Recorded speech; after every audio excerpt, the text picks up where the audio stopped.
అడుగుతున్నారు. మరి మీరు లక్షల కోట్లకు అమ్ముకున్నప్పుడు మరి సొసైటీ డెవలప్మెంట్ కూడా అవసరం ఉంటుంది కదా. ఆ రోజు మరి ఏమీ తీసుకోలేదు వాళ్ళ దగ్గర. మేము వచ్చిన తర్వాత ఏదైతే ఎన్ఓసి కావాలంటున్నారో 25,000 అంటే ఎల్ఐజీ స్టార్ట్ చేసాం. 25,000, 30,000, 40,000 మాత్రం తీసుకుంటున్నాము. అది సొసైటీ బెనిఫిట్ వరకు ఆ విధంగా లాభాన్ని కూడా పెంచాము. ఆ పద్ధతి అది ఇంప్లిమెంట్ అయిపోయింది. అంతేకాకుండా కొంతమంది కమర్షియల్ ఉంటారు. మెయిన్ రోడ్ చూసినా అన్ని కమర్షియల్ అందరూ డ్రైనేజ్ వాడతారు. కానీ వాళ్ళు ఇచ్చేది 400, లేకపోతే నాన్ మెంబర్ అయితే 500.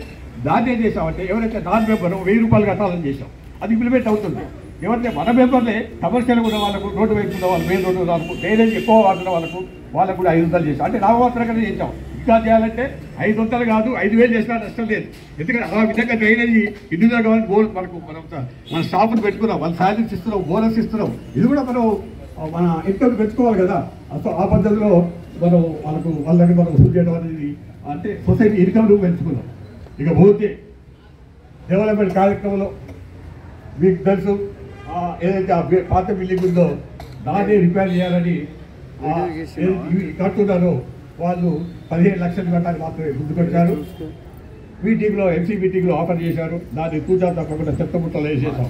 వాటి రోజు ఫర్ ఎగ్జాంపుల్ ట్యాంక్ కానీ మన ఆఫీస్ కానీ అక్కడ ఏదైతే మన డ్రైనేజీ ఏదైతే ఉందో సెఫ్టీ ట్యాంక్ ఇవన్నీ ఒకసారిగా ఇద్దరు.